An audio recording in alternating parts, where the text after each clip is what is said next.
എനിക്ക് അസൂയ തോന്നുന്നു. നേരായിട്ടും തോന്നാം. അറിഞ്ഞവർക്കും കേട്ടവർക്കും എല്ലാം അസൂയായിരുന്നു, ദൈവത്തിന് പോലും.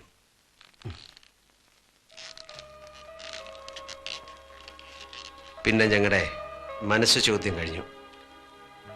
കല്യാണത്തലേന്ന് ബാച്ചിലേഴ്സ് പാർട്ടി നടക്കുമ്പോൾ പള്ളിക്കൽ നിന്ന് അച്ഛൻ വന്ന് പറഞ്ഞു കല്യാണം നടക്കില്ലെന്ന്.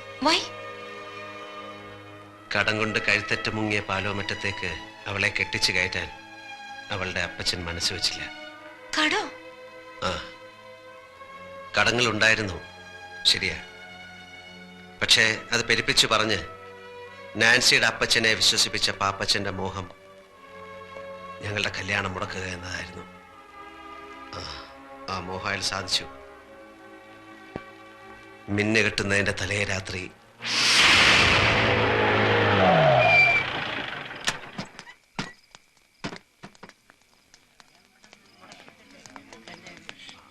എന്താ അച്ഛാ ഇതിന്റെയൊക്കെ അർത്ഥം? മിന്നേറ്റ് നടക്കാൻ മണിക്കൂറുകൾ മാത്രം ബാക്കിയുള്ളപ്പോ കല്യാണ കാര്യത്തെ പറ്റി ഒന്നുകൂടെ ആലോചിക്കാണ്ടെന്ന് പറയുന്നത് എവിടത്തെ നാട്ടു നടപ്പാ? എനിക്ക് കുറച്ചുകൂടി കാര്യങ്ങൾ അന്വേഷിക്കാനുണ്ട്. എന്റെ മോളെ അവിടേക്ക് അയച്ചാ അവള് ദുഃഖിക്കേണ്ടി വരില്ല എന്ന് എനിക്ക് ബോധ്യം വന്നാ നമുക്ക് വേറെ ദിവസം നോക്കാം. ഒരുമാതിരി തന്തയ്ക്ക് പറക്കാരിക പറയരുത്. നീ എന്താ ഈ പറയുന്നേ? ഈ കല്യാണം നടത്താൻ ഇയാൾ കിട്ടാവല്ലോ. അന്നീപ്പാരാ മധ്യസ്ഥം പറ ഇങ്ങോട്ട് വിളിച്ച്. പെണ്ണിന്റെ തന്ത ഈ നിൽക്കുന്ന കുഞ്ഞു കൊച്ചു സാറ് മനസമ്മതം കഴിഞ്ഞിട്ടും കല്യാണം വേണ്ടാത്ത സ്ഥിതിക്ക് അരമനക്കോടതി അനുവാദം മേടിക്കുന്ന സഭാ നിയമം. പെണ്ണിന്റെ ഒപ്പം അതും മേടിച്ച സ്ഥിതിക്ക് നിങ്ങൾ ഇവിടെ കിടന്ന് കൊമ്പൊലിക്ക് കാണിച്ച ഒരു കാര്യമില്ല. എനിക്ക് നാൻസിയോട് ഒന്ന് സംസാരിക്കണം. അതെങ്ങനെയാ മോനെ? പെണ്ണിന്റെ അപ്പൻ ഇഷ്ടമില്ലാത്ത സ്ഥിതിക്ക് പെണ്ണോട് സംസാരിക്കുന്നത് എങ്ങനെയാ? കുടുംബത്തിൽ പറഞ്ഞത് ചെയ്യത്തില്ല. എനിക്ക് സംസാരിക്കാം. അങ്ങനെ പോയാലോ?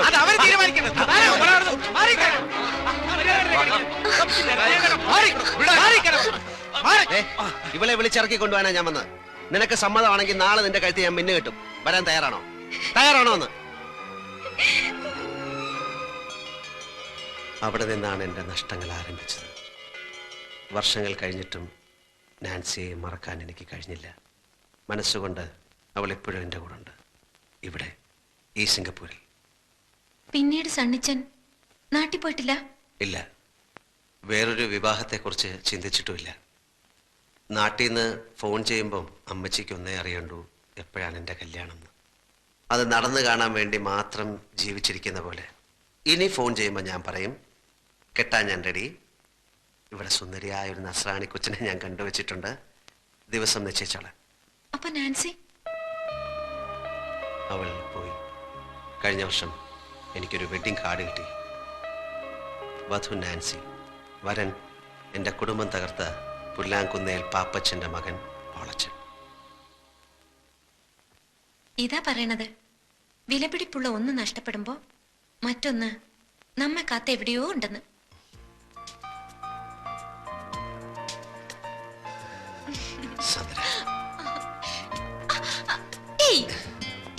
ഇപ്പൊ എന്റെ അപ്പനും അമ്മച്ചും കണ്ടോണ്ട് വരണ ഈ രംഗം. കണ്ടോണ്ട് വന്നാൽ എന്താ? എന്റെ ഈശോ, കമ്പ്യൂട്ടർ സയൻസ് പഠിക്കാൻ ഹോസ്റ്റലിൽ നിർത്തിയിട്ട് പോയ സ്വന്തം മകൾ സുന്ദരനായ ഒരു ചെറുപ്പക്കാരനോടൊത്ത് രാത്രിയിൽ ഇങ്ങനെ ഇങ്ങനെ അല്ലേ?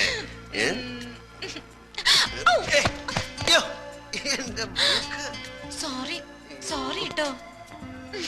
പുതിയ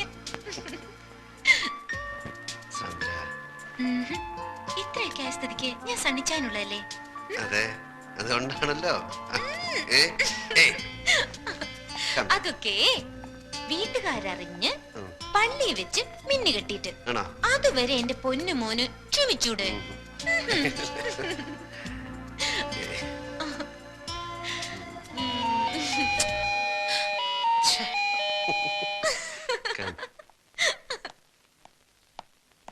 Stay here.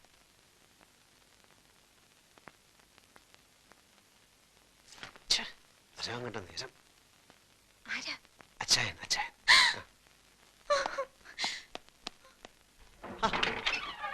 അച്ചായൻ എന്താ ഈ നേരത്തെ? അല്ലാതെന്താ?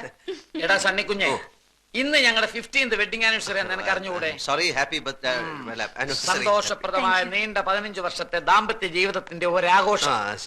പിള്ളേരെല്ലാം ഡ്രൈവർ നായരെ ഏൽപ്പിച്ചിട്ട് ഞങ്ങളൊന്ന് കറങ്ങാൻ ഇറങ്ങിയതാ. പാതിരാത്രിയിലോ? ഈ ഹണിമൂണിന് പാതിരാവുന്നോ പരാവെളുപ്പൊന്നും ഉണ്ടോ? കടപ്പുറത്തിരുന്നപ്പോ എനിക്കൊരു ഐഡിയ. ഇന്നത്തെ രാത്രി സ്ഥിരം കിടപ്പുമുറി വിട്ട് മറ്റെവിടെയെങ്കിലും ഉറങ്ങാമെന്ന്, ജസ്റ്റ് ഫോർ എ ചേഞ്ച്. അപ്പോഴാ എനിക്ക് നിന്റെ വീടിനെ പറ്റി ഓർമ്മ വന്നത്. അതല്ല, നിനക്ക് വല്ല ബുദ്ധിമുട്ടുണ്ടോ? എനിക്കൊന്നുമില്ല. പിന്നെ ഞങ്ങളുടെ ഈ ത്രില്ലും മൂടും ഒക്കെ കണ്ട് നിനക്ക് ഒരു പെണ്ണ് കെട്ടണമെന്ന് തോന്നുകയാണെങ്കിൽ ഒറ്റ വെടി 2 പക്ഷി. നീ വന്നേ, നീ വന്നേന്ന് ഒരു പെഗ്ഗെട്. ചേച്ചി ഇടം കടിക്കാം. ഒരു പെഗ്ഗെട്. നീ വാ, ഒരു പെഗ്ഗെടുക്കാൻ. അല്ല ചേച്ചി. വാ. ആഹാ. അപ്പോ നിനക്ക് ഞങ്ങളുടെ വെഡിങ് ആനിവേഴ്സറി ഒന്നും ഓർക്കാൻ നേരമില്ല.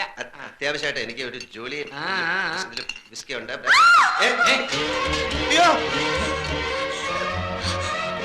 അവിടെ ഒരു പെണ്ണ്. പെണ്ണ എവിടെ? ഒരിക്കലും രാത്രിയിൽ എങ്ങനെ പെണ്ണ് വരാനാ? അവിടെ ഒരു പെണ്ണ്. പെണ്ണൊന്നും ഇല്ല അവിടെ. നീ ശരിക്കുണ്ടോ? അതെ, വെളുത്ത ഫ്രോക്ക് ഇട്ടൊരു പെണ്ണ്. അയ്യോ, അത് ഞാൻ പറഞ്ഞിട്ടുണ്ടെന്ന് തോന്നുന്നു. ഇവിടുത്തെ ജോലിക്കാർ പലരും കണ്ടേ. നമ്മളെ ഈ വീട് വാങ്ങിച്ച ഫ്രഞ്ചാരി മദാമേടല്ലേ, അവരുടെ ഒരു ആന്റി ഇവിടെ പോയസം കഴിച്ച് മരിച്ചിട്ടുണ്ട്. അവർ രാത്രി ഫ്രോക്ക് ഇട്ടുണ്ടായിരുന്നു. ഇത് മദാമയൊന്നുമില്ല, മലയാളിയാണ്. ഞാൻ ശരിക്കും കണ്ടതാണ്. എനിക്ക് ആ മദാമയുടെ പരിപാടിയിൽ ഏതെങ്കിലും മലയാളി പ്രേതങ്ങളായിരിക്കുന്നത്. അങ്ങനുണ്ട്. വേണ്ട വേണ്ട, അങ്ങനുണ്ട് ആ മലയാളി പ്രയത്നം. എനിക്കൊന്ന് കാണുമല്ലോ. ആവശ്യമില്ല പ്രയത്നോട് കളിക്കണ്ട. കുഞ്ഞെ, ഞാൻ ആരാന്ന് നിനക്കറിയാമോ? കടമറ്റത്തച്ഛന്റെ ഗോത്രത്തിൽപ്പെട്ടവനാ. ഒരു പ്രയത്നങ്ങളെ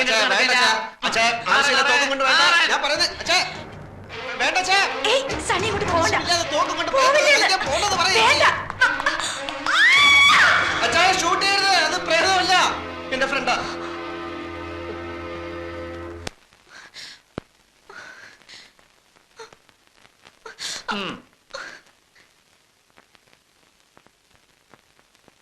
ചേച്ചി, ചേച്ചി തെറ്റിദ്ധരിക്കരുത്. ഞാൻ പറഞ്ഞേക്ക്, സത്യമായിട്ടും ഇത് ഞാൻ കെട്ടാൻ പോകുന്ന പെണ്ണാ. അച്ഛാ, ശബ്ദിക്കരുത്. ഞാൻ ഈ പ്രയത്നോടും സംസാരിക്കട്ടെ. എന്താ നിന്റെ പേര്? സാന്ദ്ര. സാന്ദ്ര വാളുക്കാരൻ.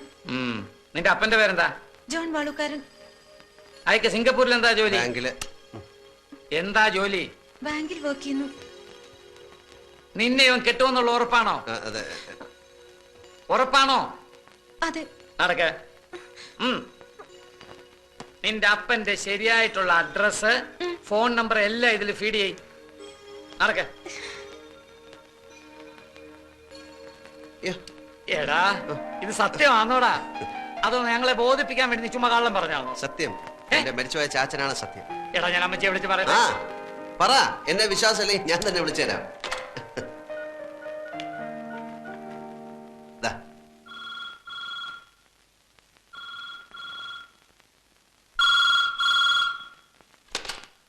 ഹലോ.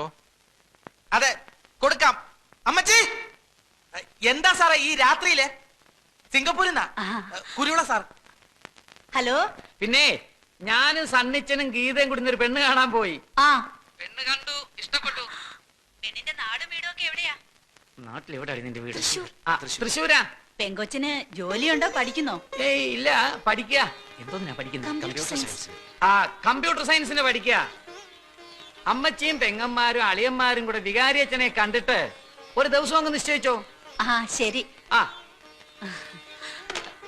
എടാ പൈലി, സണ്ണിച്ചനും കുരുവിളയും കൂടെ അവിടെ ഒരു പെണ്ണിനെ കണ്ട് എല്ലാം ഉറപ്പിച്ചെന്ന്. അവനത് പറയാൻ നാണായതുകൊണ്ടാന്ന് തോന്നുന്നു കുരുവിളെ കൊണ്ട് വിളിപ്പിച്ചത്.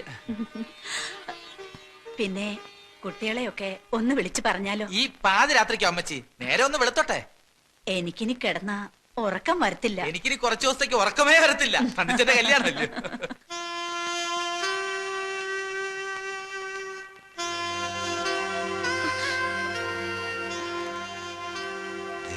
ഇപ്പം വീട്ടുകാരെ അറിയിച്ചു. 2-3 ദിവസത്തിനുള്ളിൽ തീയതി നിശ്ചയിക്കും. ഇതൊന്നും ഇപ്പൊ വേണ്ടായിരുന്നു. ഇപ്പോഴും നിനക്ക് എന്നെ വിശ്വാസമല്ലേ? അതല്ല, പിന്നെ എനിക്കൊരു കാര്യം പറയാനുണ്ടായിരുന്നു. ഇപ്പൊ ഞാൻ പറയുന്ന കേട്ടാ മതി. സണ്ണിച്ച, ഞാൻ പറയണ കേക്ക്. പ്ലീസ് സണ്ണിച്ച. സണ്ണിച്ച, എനിക്ക് സീരിയസ് ആയിട്ടൊരു കാര്യം പറയാനുണ്ടായിരുന്നു. ഒരു സീരിയസ് കാര്യം വേണ്ട.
സാന്ദ്ര,